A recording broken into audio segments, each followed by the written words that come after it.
Hi everyone welcome to doctor VJK academy. AP DSC లేదా AP టెట్లో మీకు అత్యధిక మార్కులు సాధించాలనుకుంటున్నారా? అయితే మీరు టెక్స్ట్ బుక్స్ చదవడంతో పాటు ప్రీవియస్ పేపర్ సాధన చేయడం చాలా అవసరం. దీనివల్ల మనం టెక్స్ట్ బుక్స్ ఏ విధంగా ప్రిపేర్ అయ్యామో, ఎగ్జామ్స్లో బిట్స్ ఏ విధంగా అడుగుతున్నారో మనకు ఒక అవగాహన వస్తుంది. ఈ వీడియోలో ఏపీ టెట్ 2026 పేపర్ 2A నందు 12 ఆగస్ట్ 2026 రోజున జరిగిన ఎగ్జామ్ నందు ఫిజికల్ సైన్స్ బిట్స్ను డీటెయిల్డ్ ఎక్స్ప్లెనేషన్తో చూద్దాం. వీడియోను పూర్తిగా చూసి మేము అందిస్తున్న కంటెంట్ మీకు హెల్ప్ఫుల్ అవుతుంటే తప్పకుండా లైక్ చేయండి. ఇంకా ఆలస్యం చేయకుండా ఫిజికల్ సైన్స్ బిట్స్ను చకచకా చూసేద్దాం. మొదటి ప్రశ్న, the bob of a simple pendulum takes 1/2 second to move from mean position to extreme position. Its time period will be. ఒక లఘులోలకం మాధ్యమిక స్థానం నుండి గరిష్ట స్థానానికి వెళ్ళడానికి 1/2 సెకండ్ల కాలం తీసుకుంటే దాని ఆవర్తన కాలం ఎంత? ముందు మనకి ఆవర్తన కాలం అనగా ఏంటి అంటే తెలిస్తే మనం ఈజీగా దీన్ని ఆన్సర్ చేయవచ్చు. ఆవర్తన కాలం అంటే ఏంటంటే ఈ మధ్యమ స్థానం లేదా మాధ్యమిక స్థానం అని కూడా అంటారు దీన్ని, లేదా రెస్ట్ పొజిషన్ అంటాం దీన్ని. మీన్ పొజిషన్ అని కానీ రెస్ట్ పొజిషన్ అని కానీ అంటాం. ఆ మధ్యమ స్థానం నుండి కుడివైపు గరిష్ట స్థానానికి వెళ్ళి మరలా తిరిగి మధ్యమ స్థానానికి వచ్చి మరలా ఎడమ వైపు గరిష్ట స్థానానికి వెళ్ళి మరలా తిరిగి ఆ మధ్యమ స్థానానికి వచ్చేటానికి పట్టే సమయం ఏదైతే ఉందో దానిని ఆవర్తన కాలం అని అంటారు. మీకు ఇది టెక్స్ట్ బుక్లో నిర్వచనం చూసినట్టయితే ఆవర్తన కాలం అనగానేమి అంటే ఒక పూర్తి డోలనానికి పట్టిన కాలం లేదా ఒక పూర్తి కంపనానికి పట్టిన కాలంని ఆవర్తన కాలంగా నిర్వచించడం జరుగుతుంది. కానీ ఇది ఎవరైతే సింపుల్ పెన్లో ఎక్స్పెరిమెంట్ చేస్తూ ఉంటారో వాళ్ళకి మాత్రమే దీని మీద బాగా అవగాహన వస్తుంది. ఇది చూడటానికి చాలా చిన్న బిట్గా ఇచ్చారు కానీ దీనికి ఎవరైతే ఎక్స్పెరిమెంట్ చేసి ఉన్నారో వాళ్ళు చాలా సులభంగా ఆన్సర్ పెట్టగలుగుతారు. ఇప్పుడు నేను ఇందాక ఫస్ట్ చెప్పిన ఎక్స్ప్లెనేషన్ కనుక మీకు అర్థమైనట్టయితే దీంట్లో వీళ్ళు ఇచ్చింది ఏంటి, జస్ట్ ఆ మధ్యమ స్థానం నుండి గరిష్ట స్థానానికి అంటే 1/2 ఇచ్చారు. ఇంకా ఎన్ని పార్ట్స్ ఉన్నాయి? మొత్తం 4 భాగాలు ఉంటాయి. 4 భాగాల్లో కేవలం ఒక భాగం మాత్రమే ఇచ్చారు. అంటే ఇచ్చినటువంటి ఆ కాలం ఏదైతే ఉందో ఆ కాలాన్ని 4 పెట్టి గుణించినట్టయితే అప్పుడు మనకి ఆవర్తన కాలం వస్తుంది. ఎక్స్పెరిమెంట్ చేసిన వాళ్ళు చాలా ఈజీగా అది అర్థం చేసుకొని చేసేయగలుగుతారు. జస్ట్ దాన్ని 4 పెట్టి గుణించినట్టయితే అంటే 4 × 1/2 దట్ ఈక్వల్ టు 2 సెకండ్స్ అవుతుంది. మీకు ఎక్స్ప్లెనేషన్ కూడా ఇచ్చాము, ఒక్కసారి చూడండి. ఒక లఘులోలకం మధ్యమ స్థానం నుండి గరిష్ట స్థానానికి చేరడానికి పట్టే కాలం ఆవర్తన కాలంలో 4వ వంతు ఉంటుంది. కావున ఆవర్తన కాలం ఈజ్ ఈక్వల్ టు ఆవర్తన కాలాన్ని క్యాపిటల్ టీతో సూచిస్తారు. 4 × 1/2 that is equal to 2 seconds అవుతుంది. ఇదే విధంగా రెండవ ప్రశ్న ఒకసారి చూద్దాం. తడి ఉపరితలంపై నడుస్తూ ఒక వ్యక్తి జారి ముందుకు పడ్డాడు.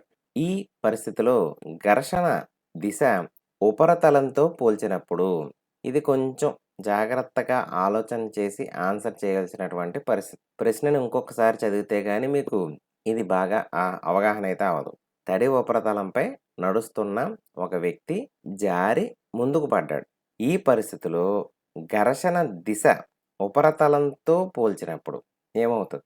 ఉపరితలంతో పోల్చినప్పుడు చాలా సింపుల్, మీకు ఆన్సర్ 2 ఆన్సర్స్ అవుతాయి. అయితే ముందుగా లేకపోతే వెనకక ఏమై ఉండాలి? ముందుకు కరెక్ట్ ఆన్సర్. నడుస్తున్నప్పుడు మనం పాదం భూమిని వెనకకు నెడుతుంది. కావున తడి ఉపరితలం మన పాదంపై పనిచేసే ఘర్షణ బలం ముందుకు పనిచేస్తుంది. తగినంత ఘర్షణ లేకపోవడం వల్ల జారి ముందుకు పడతాం. తర్వాత ప్రశ్న, the force of gravitation between 2 bodies of masses 10⁵ kgs and 10⁶ kgs kept at a distance of 1 meter is. ఇది చాలా సులభమైన ప్రశ్న. ఇది మనం అంతకుముందు చెప్పుకున్నటువంటి syllabus wise TET syllabus wise నేను వీడియోస్ అయితే అప్లోడ్ చేసిన దాంట్లో ఇంచుమించు ఇదే బిట్ ఇవ్వడం జరిగింది. జస్ట్ వాల్యూస్ అయితే మార్చారు తప్ప మిగిలిన విలువలన్నీ అక్కడే ఉన్నాయి. సో ఈ ప్రాబ్లం చేయడానికి మనకు ముందు తెలియాల్సిన విషయం ఏంటంటే gravitation force F is equal to G × m1m2/d² అనే ఫార్ములా మనకి గుర్తు రావాలి. ఇందులో m1 m2 ఇచ్చారు, నెక్స్ట్ d ఇచ్చారు. ఆ విలువని సబ్స్టిట్యూట్ చేసినట్టయితే ఆన్సర్ అయితే వచ్చేస్తుంది. చాలా సులభం ఇది. ఇది నా వీడియోస్ చూసిన వాళ్ళందరూ కూడా చాలా చక్కగా ఆన్సర్ చేయగలిగారు. చూడండి, చాలా simple. F is equal to G × m1m2/d² తీసుకున్నాం. అందులో ఇచ్చిన విలువలన్నీ ప్రతిక్షేపించాం. ఇక్కడ G విలువ కూడా నేను చాలా ఇంపార్టెంట్, బాగా గుర్తుపెట్టుకున్నాను. ఇక్కడ ఇచ్చినటువంటి బిట్ అలాగ అడగాలి నేరుగా, దాన్ని కొంచెం మాడిఫై చేసి అడగడం జరిగింది. ఎప్పుడైతే మనకు ప్రాబ్లమ్స్ ఇచ్చారో మనం భయపడతాం. కాకపోతే అక్కడ ఏముండదు. క్యాపిటల్ జీ విలువ 6.67 × 10⁻11. ఈ ఒక్క విషయం గుర్తుండి అవన్నీ అందులో సబ్స్టిట్యూట్ చేస్తే మరుక్షణం ఆన్సర్ వచ్చేస్తది. 6.6 × n అనేది.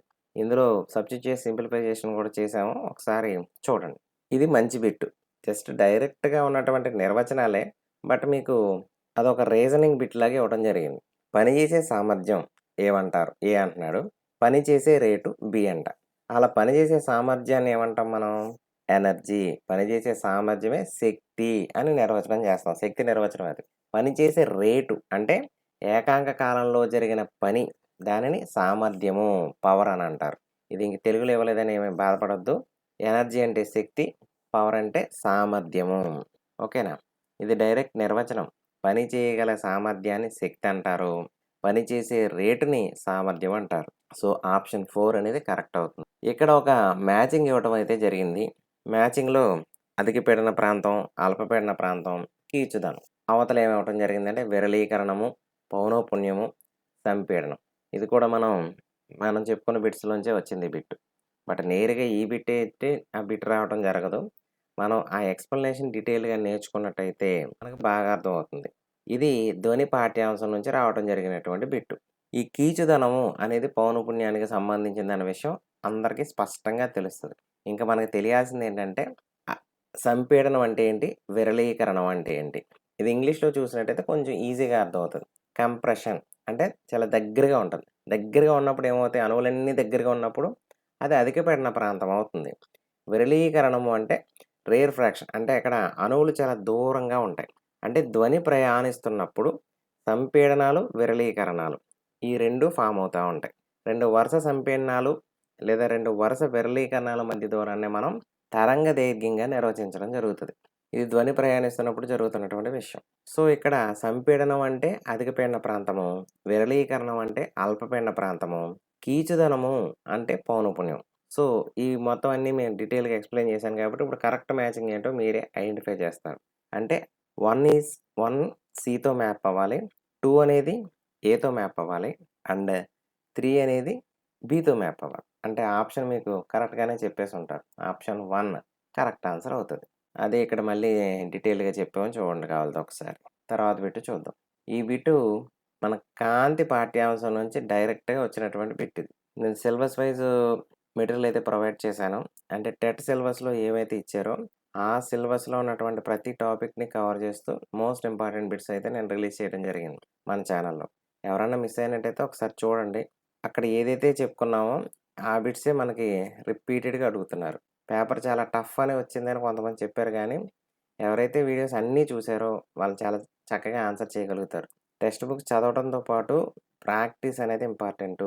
ఎందుకంటే టెక్స్ట్ బుక్స్ నుంచి నేరుగా బిట్స్ రావట్లేదు.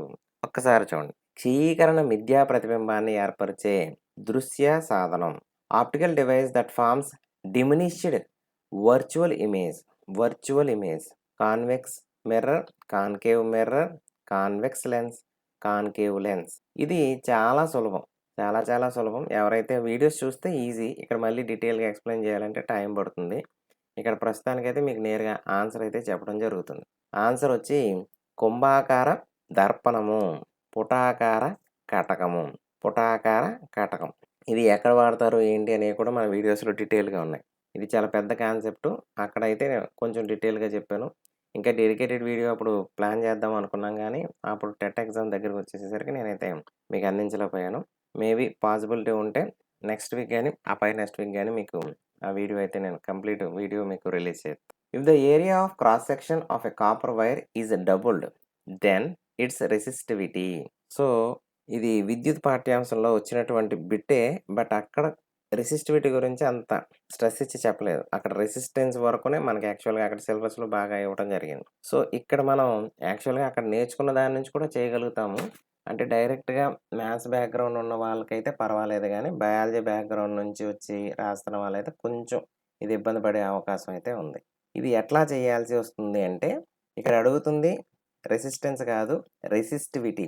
రెసిస్టివిటీ అంటే రో గురించి అడుగుతున్నారు. సో, అసల రెసిస్టివిటీ అనేది ఏంటి? రెసిస్టెన్స్ అనేది ఏంటి? అనేది మీకు డీటెయిల్డ్‌గా తెలియాలి. రెసిస్టెన్స్ అనేది ఏంటంటే, ఒక వాహకం గుండా విద్యుత్ ప్రవాహానికి ఆ వాహకం కలుగజేసే అపోజిషన్. అంటే తన గుండా విద్యుత్ ప్రవాహాన్ని అది వెళ్ళకుండా ఆపుతది. ఆ లక్షణాన్ని రెసిస్టెన్స్ అంటారు. నిరోధం అని అంటారు. ఈ నిరోధం అనేది వాహకం యొక్క పొడవు మీద ఆధారపడతది.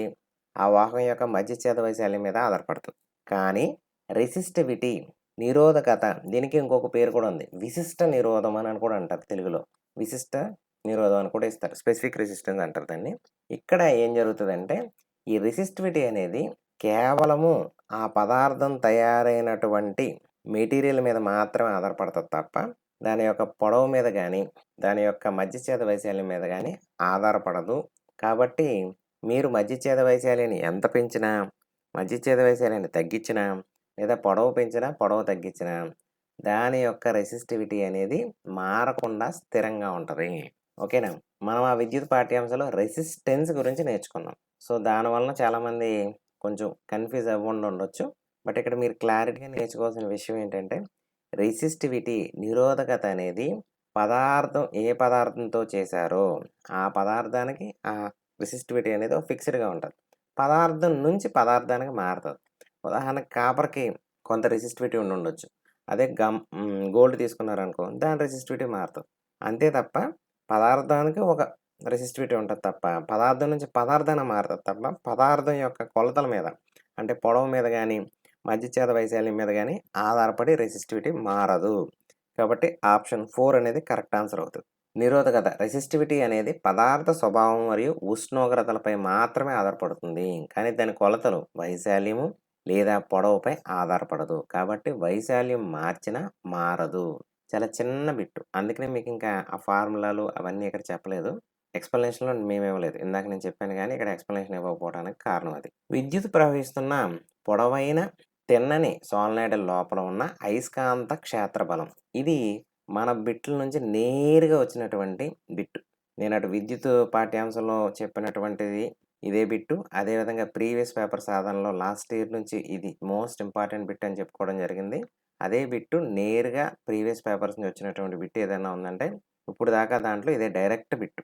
ఈ సేమ్ ఎట్ ఆల్ పాయింట్స్. సోలనాయిడ్‌లు తయారు చేసింది అందుకు. సోలనాయిడ్‌ల లోపల ఏకరీతి అయస్కాంత క్షేత్రం ఏర్పడుతుంది. ఏకరీతి అయస్కాంత క్షేత్రం అంటే ఏంటంటే, ఏ బిందువు వద్ద చూసినా మీరు అయస్కాంత క్షేత్ర బలం మారకుండా స్థిరంగా ఉంటుంది. అది దాని అర్థం.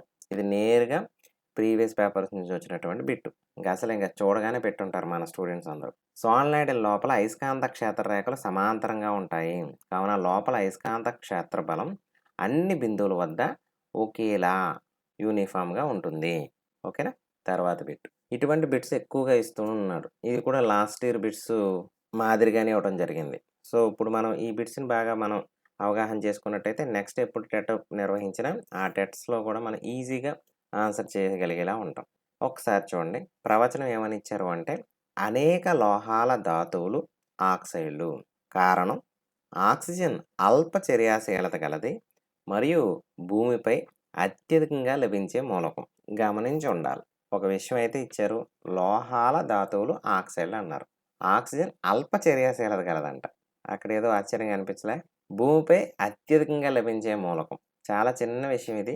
ఈజీగానే ఆన్సర్ చేయొచ్చు. First one correct. Second one wrong. ఎందుకు? ఆక్సిజన్‌కి అత్యధిక చర్యాశీలత ఉంటది. అందువలనే మనకి అనేక లోహాలు ఆక్సిజన్‌తో చర్య జరిపి ఆక్సైడ్ల రూపంలో మనకు లభిస్తాయి. అర్థమవుతుందా? అదే చర్యాశీలత లేకపోతే అలా లోహాలు ఆక్సైడ్లతో ఎందుకు మిక్స్ అవుతాయి? లోహ ఆక్సైడ్లు అనేవి లభించవు. సో, అక్కడ ఇచ్చినటువంటి ప్రవచనం సరైనదే. కానీ కారణం అయితే తప్పు. ఆక్సిజన్‌కి అల్ప చర్యాశీలత కలదు అనేది తప్పు. ఓకేనా? చాలా చిన్న విషయం. బిట్ చూడగానే కొంచెం భయమేస్తది తప్ప ఇందులో ఏమి పెద్ద ఆశ్చర్యకరమైనదైతే ఏమీ లేదు. ఈజీగానే ఆన్సర్ చెయ్యి. ఇది తెలుగులో ఇవ్వలేదని ఏం ఫీల్ అవ్వద్దు. ఈ బిట్‌కైతే యాడ్ స్కోర్ వచ్చే అవకాశం అయితే ఉంది. అగ్గిపుల్ల తలలో యాంటిమోనీ ట్రైసల్ఫైడ్, పొటాషియం క్లోరైడ్ ఉంటాయి. అగ్గిపుల్ల తలలో యాంటిమోనీ ట్రైసల్ఫైడ్, పొటాషియం క్లోరైడ్ ఉంటాయి. గరుకు తలంలో గాజు పొడి, ఎర్ర భాస్వరం ఉంటాయి. ఇది కరెక్ట్ ఆన్సర్. మిగిలిన ఆన్సర్ చదవొద్దు అసల. చదివారు అంటే మొత్తం కన్‌ఫ్యూజ్ అవుతాం. ఇది చాలా important bit. Number of times అడిగే అవకాశం ఉన్నటువంటి బిట్టు. ఈ బిట్‌లోనే 2, 3 రకాలుగా బిట్‌లు విడగొట్టి అడుగుతారు. అగ్గిపుల్ల తలలో యాంటిమోనీ ట్రైసల్ఫైడ్, పొటాషియం క్లోరైడ్ ఉంటాయి. గరుకు తలంలో గాజు పొడి, ఎర్ర భాస్వరం ఉంటాయి. ఇది చాలా చాలా ఇంపార్టెంట్. ఇది కూడా నేరుగా అడిగినటువంటి బిట్టే. సముద్రపు నీటి నుండి సాధారణ ఉప్పును పొందే ప్రక్రియ. ఇది మన చెప్పుకున్నటువంటి కంటెంటే కాదు, ప్రీవియస్ పేపర్సే కాదు, మీరు టెక్స్ట్ బుక్ నుంచి కూడా నేరుగా ఇచ్చినటువంటి బిట్ ఏదైనా ఉందంటే ఇదే. బాష్పీభవనం అనే ప్రక్రియ ద్వారా అంటే నీరు ఎవాపరేషన్ అయిపోతది. ఉప్పు అనేది డైరెక్ట్‌గా మనకి అందుబాటులో ఉంటది. సముద్రం నుంచి వచ్చిన నీరుని మనం మడుల్లో ఉంచుతారు. ఆ మడుల్లో ఉంచినప్పుడు ఈ నీరు బాష్పీభవన ప్రక్రియ ద్వారా ఆవిరి రూపంలో ఎవాపరేట్ అయిపోతుంది. ఇంక మిగిలిపోయినటువంటి సాల్ట్ అక్కడ ఉంటుంది. ఓకేనా? ఇది అందరికీ తెలిసున్నటువంటిదే. డైరెక్ట్‌గా కరెక్ట్‌గా అందరూ పెట్టే ఆన్సర్. చాలా మంచి బిట్ అడిగారు చూడండి. వెనిగర్ మరియు బేకింగ్ సోడాల మధ్య చర్య ఫలితంగా ఉత్పన్నమయ్యే వాయువు. వెనిగర్ అనగానే మనకి ఇంచుమించుగా గుర్తు రావాలి ఎసిటిక్ ఆమ్లము అని. Baking soda. బేకింగ్ సోడా అంటే సోడియం బైకార్బోనేట్. ఇది కూడా మనం వీడియోస్ నుంచి వచ్చినటువంటి బిట్టే. ఈ 2 చర్య ఫలితంగా ఏర్పడేది. ఏం జరుగుతుందో చెప్పాలి. ఒకసారి చూద్దాం. యాక్చువల్‌గా మీకు కంప్లీట్ రియాక్షన్ అయితే ఇవ్వలేదు గానీ, ఈ 2 చర్య జరిపినప్పుడు కార్బన్ డయాక్సైడ్ వాయువు అనేది విడుదలవుతది.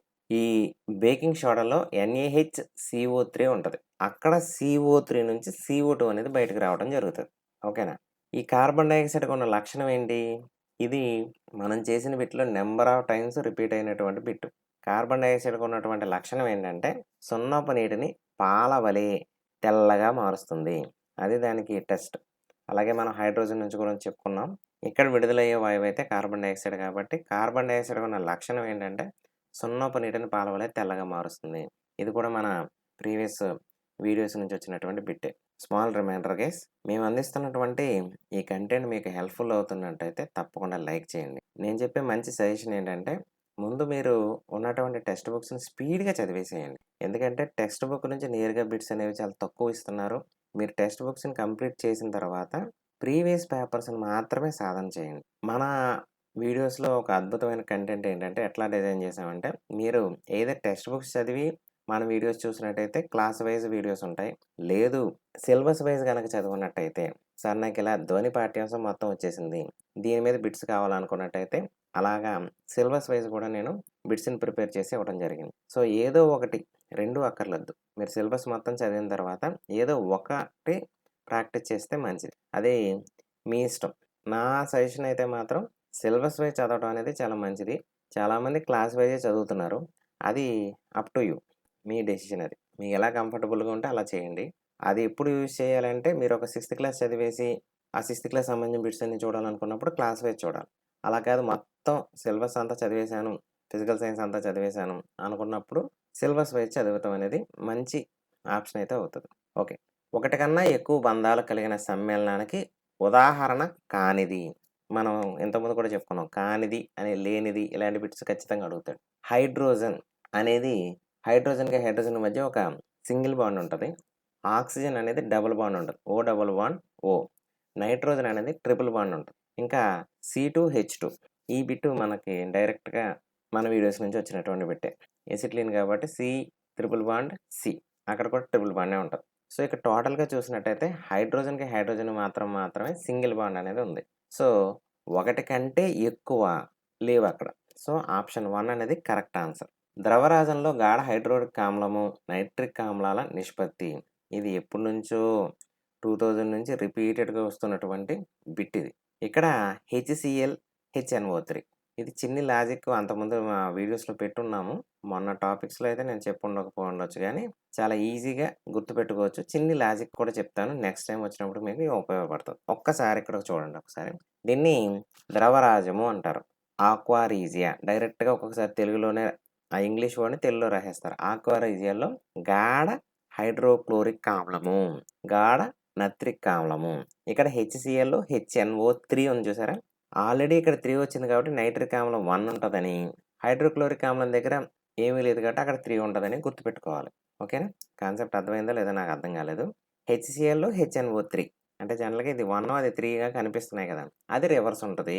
అది నేను చెప్పే లాజిక్. 3:1 ఉంటది. గుర్తుపెట్టుకోండి. ఇది ఎగ్జామ్‌లో గతంలో 2000, 2006 ఆ టైంలో డీఎస్సీస్‌లో ఏం చేసేవారంటే దీన్ని రివర్స్ చేసి ఇచ్చేవారు. టెక్స్ట్ బుక్‌లో గాఢ హైడ్రోక్లోరిక్ ఆమ్లము, గాఢ నైట్రిక్ ఆమ్లాల నిష్పత్తి 3:1 అని చదివికెళ్ళేవారు. ఎగ్జామ్‌లో గాఢ నైట్రిక్ ఆమ్లము, గాఢ నైట్రిక్ ఆమ్లము, గాఢ హైడ్రోక్లోరిక్ ఆమ్లాల నిష్పత్తి అనేవాడు. అప్పుడు 1:3 అక్కడ ఆ మాత్రం కన్ఫ్యూజ్ చేసేవాడు ఆ రోజుల్లో. సో, ఇప్పుడు మీకు చాలా డెప్త్ అయితే అడుగుతున్నారు. ఇది కూడా నేరుగా మన బిట్స్ నుంచి వచ్చినటువంటి బిట్టే. నల్ల బంగారం అని కూడా పిలుస్తారు. ఈ క్రింది వానిలో దేనిని నల్ల బంగారం అని కూడా పిలుస్తారు?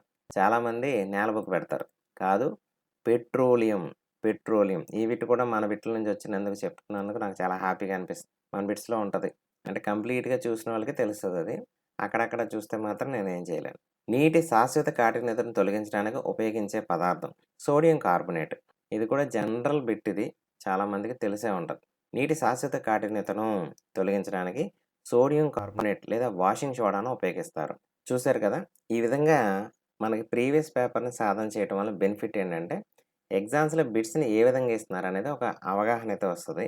సో, దానివల్ల మన ప్రిపరేషన్‌ని ఎట్లా చేంజ్ చేసుకోవాలనే విషయాలైతే మనకు తెలుస్తాయి. సో, మీకేదైనా ఒక బిట్‌కి డీటెయిల్ ఎక్స్‌ప్లనేషన్ కావాలన్నట్టయితే మన కామెంట్ సెక్షన్‌లో అడిగినట్టయితే తప్పకుండా దానికి ఒక 10, 15 కామెంట్స్ వచ్చిన తర్వాత అన్నిట్లికి కలిపి ఒకే డెడికేటెడ్ వీడియో అయితే మీకు చేసి అప్‌లోడ్ చేయడం అయితే జరుగుతది. Keep learning. Good luck.